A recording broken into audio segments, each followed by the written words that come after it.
sério que depois dessas 3 páginas do capítulo 101, sério que teve gente que achou, depois disso aqui, que o flashback do Simo ia ser sobre guerras sangrentas, militarismo, táticas militares? Tudo um bando de cavalo quem achou isso. Aprendam a ler, gente. Essas 3 páginas aqui, e também como o Simo foi estabelecido na obra até agora, deixaram claro que o flashback dele não ia ser algo sangrento, algo focado no militar em si, algo na guerra. Ia ser algo focado nele, algo íntimo, algo sentimental. Não ia ser ele todo sanguinário, todo fodão, matando geral, caralho a 4, e embora tenha tido isso, não ia ser isso de maneira glorificada. Ele é um cara triste, buscando pagar pelos seus pecados. Tudo que nós vimos no flashback estão aqui nessas 3 páginas. E isso torna o flashback dele ruim? Não. Eu achei bem íntimo, bem gostoso. Eu gosto de ver o humano por trás do personagem. E eu gosto muito quando eles pegam uma figura heróica e mostram outro lado dela. Mostram o humano, não o herói.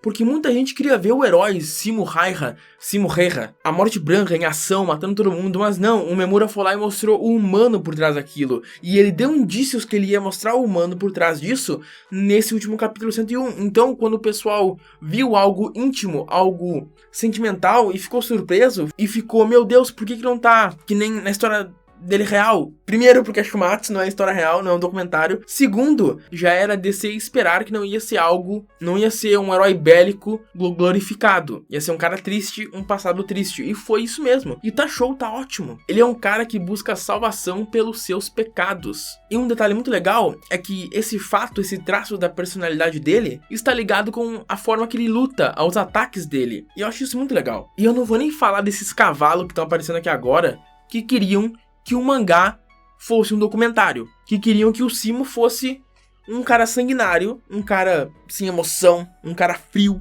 quando o capítulo 101, como eu falei antes, já havia trabalhado ele de uma maneira totalmente diferente. Detalhe interessante, a Morte Branca, o título dele, Morte Branca, é escrito como Shiroi Shinigami, e pode ser traduzido das seguintes maneiras: Ceifeiro Branco ou Deus da Morte Branco ou Branca. Então toda vez que vocês virem Deus da Morte sendo usado para se referir a ele, podem apostar que está escrito em japonês Shinigami. E também, onde está escrito Deus da Morte, também poderia estar escrito Ceifeiro, porque a tradução é a mesma. Shinigami significa ceifeiro e Deus da Morte. E como eu que escolho se eu vou colocar Ceifeiro ou Deus da Morte, eu coloquei no mangá Deus da Morte, porque além de ser mais impactante, ressoa com o apelido dele, Morte Branca. Deus da Morte, Morte Branca. É mais legal do que Ceifeiro. Só Ceifeiro fica meio fraco.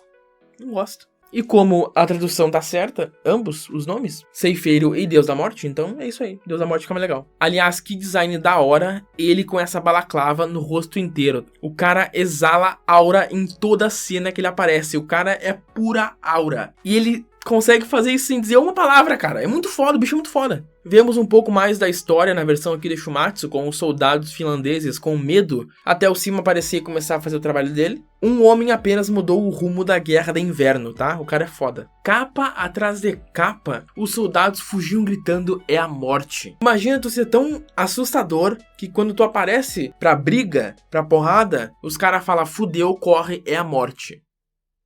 O homem é pura aura. A cena seguinte, após o Simo mandar todos pra correrem, é a cena-chave do capítulo. Os finlandeses estão na fogueira conversando sobre a guerra, sobre casa, família e tudo que eles querem ver, que eles querem encontrar de novo um dia, que eles querem voltar para. Notem que o Memura não coloca nenhum soldado finlandês e nem soviético como seres sanguinários que querem a morte, que querem só guerrear, tá ligado? Ao contrário do que os adolescentes sem cérebro que queriam que o Simo fosse um Lubu 2.0, um Okita antes da luta, o Memura coloca todos eles como seres humanos e com sentimentos. Ele destaca algo que é muito importante: a guerra não é algo legal, não é algo uau, que da hora. A guerra é uma bosta, é uma merda. A guerra é horrível e são raros os homens que realmente vão pra guerra por vontade de matar. Muitos, mas muitos mesmo. Estão ali por obrigação e dinheiro, não importa para qual país eles lutaram. Muitos estão ali por obrigação, ou por dinheiro, ou porque querem proteger as famílias deles. Os soldados finlandeses glorificam o Simo, acham ele fodão por ser tão forte e incrível. E de fato ele é. Mas o Simo esconde sua verdadeira face pelas tropas e por sua pátria. Ele sacrifica sua alma constantemente para acabar logo com essa guerra. Ele odeia matar, ele conta cada morte antes de dormir, ou melhor, não dormir, né? Porque parece que ele fica noites em claro, traumatizado, revivendo todas as pessoas que ele matou, pessoas com famílias, assim como os colegas dele. Não importa se é inimigo ou amigo, ele pensa em todos que ele tirou a vida como ser humano. Porém, ele tem um trabalho a fazer, né? E um ser humano de verdade não vai sentir prazer em matar. Ele não vai sentir, nossa, sou muito foda, sou muito forte, tirei a vida de 100 pessoas hoje. Tu destruiu 100 famílias hoje. Isso é algo que pesa em pessoas reais. E é o que o Memura tá tentando mostrar aqui. Ele tá desmitificando a morte branca. Ele não é um assassino sanguinário. Ele é um ser humano que entende que não importa a cor do uniforme, ali tem um ser humano e tem uma família. A guerra não é algo para ser glorificado, mas a mensagem mais importante aqui, para mim, é a subversão da imagem do herói bélico. O capítulo 12 é intitulado A Salvação da Alma. E o Simo aqui, ele é desenvolvido simultaneamente como o herói trágico e uma antítese ao guerreiro glorificado. A respeito do herói trágico, ele é alguém dotado de uma habilidade quase sobre-humana, admirado por todos, mas condenado a um sofrimento incomunicável. Ele guarda algo só pra ele. É tipo o All Might de Boku no Hero. Ele é um herói trágico, mas só quem sabe da dor dele é um seleto grupo de pessoas e ele, é claro. No caso do Simo, só ele sabia. E a respeito dele ser uma antítese ao guerreiro glorificado, é que embora ele seja chamado de a Morte Branca, o texto continuamente revela sua relutância, angústia e arrependimento, desmontando a ideia do atirador frio e calculista. O milagre de Kola não é celebrado por ele, e sim lamentado. Ele não tem orgulho do que ele fez. Ele fez porque era esperado dele. Só isso. A força desse capítulo está em subverter a imagem do herói da guerra. O Memura lembra a gente que a guerra não é palco de glória. A guerra é palco de sofrimento. E mesmo os maiores vencedores carregam cicatrizes que o mundo não vê. O Simo nesse capítulo não é apenas a Morte Branca. Ele é o homem que sangra por dentro a cada disparo, sacrificando sua própria alma para que outros possam sobreviver. Isso é ele lutando pelo seu país e seus conterrâneos, mas também poderia ser aplicado a ele e às suas técnicas, e é isso que eu acho muito legal. E depois, como uma piada dos deuses, né? Piada dos deuses, e agora ele tá enfrentando Loki, e o Simo morreu no dia da mentira, 1º de abril, eu tô vendo, Memura, eu tô vendo esses detalhes, eu tô vendo, fica tranquilo. Enfim, ele toma uma bala ricocheteada de um cara que ele já matou. O soviético caiu atirando e acertou bem na mandíbula do Simo. O golpe que o tira de combate é aleatório, é desesperado, reforçando a crueldade e imprevisibilidade da guerra. É um subtexto forte contra a romantização da batalha, da guerra em si. Mais uma vez, o Memura indo totalmente de acordo com essas 3 páginas do 101, trazendo algo mais emocional e íntimo. E por fim, foi um flashback muito bem executado, funciona perfeitamente pro Simo e combinou muito bem com o Simo do Ragnarok, esse Simo estoico e quieto e melancólico. Combina perfeitamente, eu adorei, achei muito bom. Não é o melhor, mas pra mim é um dos melhores. É simples, é rápido e funciona. A salvação da alma funciona como ironia e revelação. O Simo não busca redenção militar, ele busca uma redenção espiritual. Ao ser finalmente atingido, ele não lamentou a queda, ele se sentiu aliviado. A salvação aqui não é a vitória, é cessar o peso da existência como um deus da morte entre os homens. No final, o Memura ainda diz: o atirador mais forte da humanidade, um homem letal e poderoso, é também aquele com o coração mais gentil. Eu adorei esse flashback. Eu achei perfeito para o Simo do Ragnarok. Não poderia ser diferente. E por favor, não é culpa do mangá se as suas expectativas estavam fora da realidade do que a história vinha criando até agora. Se você esperava que o Simo fosse um monstro da guerra, da batalha, estilo Lubu Yokita, por exemplo, é sinal de que tu não entendeu a proposta do personagem. O mangá nunca preparou terreno para isso. Desde o começo, a vibe que ele passava era de respeito, de calmaria, de gentileza. não de matança, de sangue. Então, ao invés de sair tacando pedra no mangá, tacando hate e reclamando porque vocês não receberam a versão rasa que vocês queriam, talvez seja a hora de tu realmente ler o que tu tá lendo. Tu tem que absorver o que tu tá lendo ali. O capítulo 101 preparou perfeitamente o terreno para o 102. E foi totalmente de acordo com o que muita gente esperava, eu incluso. O que eu digo pra vocês que não entenderam, que não esperavam que fosse assim, que acharam que ia ser diferente, busquem entender o que a história propõe, o que ela tá construindo. E não apenas projetar as vontades de vocês em cima do mangá. Ah, não foi do jeito que eu queria, vai dar o rabo, pô. E, em seguida, voltamos pra luta, no mesmo capítulo, que eu gosto, é gostoso. Flashbacks são importantes para dar peso emocional para os combates, mas é preciso saber mesclar, equilibrar as coisas. Um capítulo inteiro de flashback com 80 páginas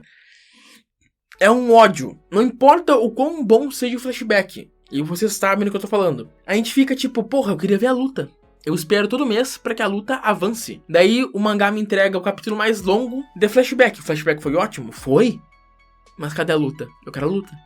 É pra isso que a gente tá aqui. Pra porrada. Tem que saber mesclar de maneira coesa e orgânica o flashback e a luta. Claro, nós queremos sentir o peso da história, mas sem perder o calor do confronto, que nos prendeu até aqui. Enfim, o Simo usa seu fígado, como nós vimos no capítulo passado, e o Loki vê o tiro e fica... eu vou tancar. E nesse momento, eu fico... sério, mano? Tu é burro? Se o narrador tá dizendo que qualquer deus com sentidos aguçados pode desviar, por que esse arrombado não desviou? Por que esse corno tentou tancar o bagulho? Eu não entendo. Por que ele tentou tancar, falhou e tomou um tiro na cabeça? Claro, é um clone, isso é um clone, tenho certeza. Ele não tá morto, gente. O Loki não morreu, tá? Calma. Calma. Eternal, calma. Ele não morreu.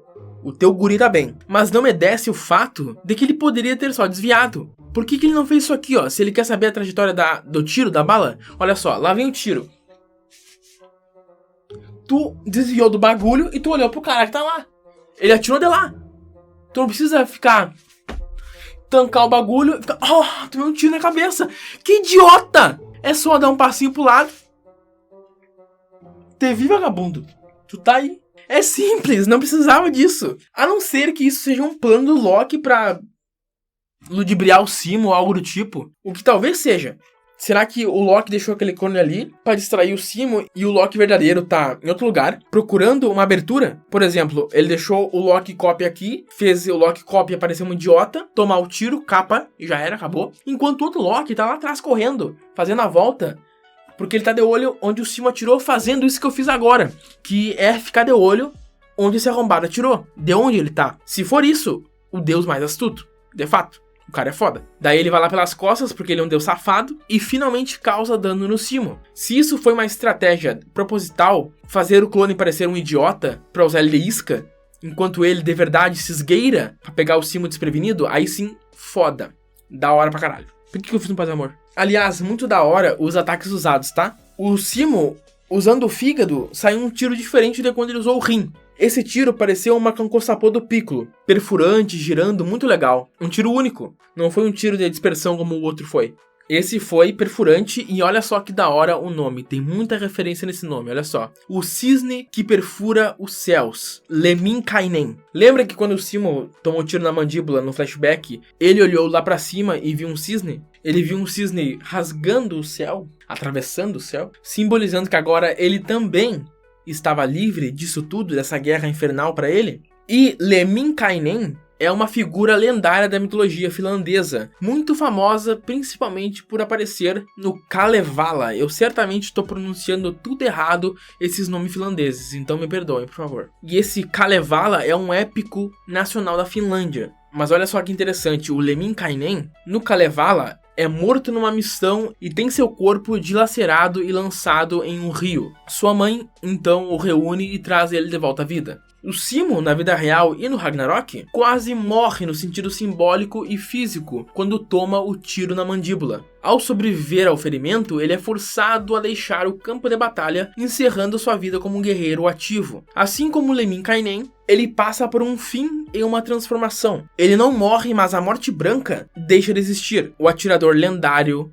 desaparece e renasce apenas o homem Simo Raiha. Ou seja, ambos passam por experiências mortais que acabam mudando a vida deles, transformando-os para sempre. E o cisne também é uma peça da mitologia finlandesa, além de significar liberdade e ascensão. No Kalevala, o cisne de Tuonela é associado ao mundo dos mortos. É uma criatura serena que vive no rio do submundo, sendo quase intocável. No caso do Simo, ver o cisne rasgando os céus no momento do seu ferimento simboliza a morte não completa, mas a libertação da guerra e do peso de matar. O cisne vira um símbolo de transcendência. Ele sobreviveu ao inferno gelado que ele estava vivendo, foi ferido, mas agora ele pode alçar voo para uma nova vida, longe da matança que ele tanto odeia. Resumo do resumo, o cisne representa uma mensagem que agora vem a salvação e a liberdade depois desse trauma. Resumindo tudo, em relação ao Lemminkainen e o Simo, a referência do Lemminkainen no ataque do Simo é um símbolo perfeito para a sua trajetória. Como o herói finlandês, Simo também passou pela morte e pela ressurreição. E o cisne que ele viu não foi apenas um animal, foi um símbolo de libertação, a despedida da guerra e o começo de uma nova fase. Mas voltando pro Loki, além de usar os clone bucha dele, ele usa a parede de Skuld, que é uma das 3 Nornas, mais especificamente do futuro, da mitologia nórdica, e também é uma Valkyria. Dependendo de onde tu lê sobre ela, sobre a Skuld, ela aparece como Valkyria ou Norna, talvez até as duas coisas. Mas enfim, a Norna do futuro é a Skuld e também é uma Valkyria. Mas o capítulo se encerra aí com o Loki tomando capa e eu gostei bastante desse capítulo. Eu já falei tudo que eu tinha pra falar sobre ele aqui. Espero que vocês tenham gostado e se inscreva no canal, ativa o sininho, deixa o like, leia meu Ragnarok e é isso aí, beleza? É isso, tchau.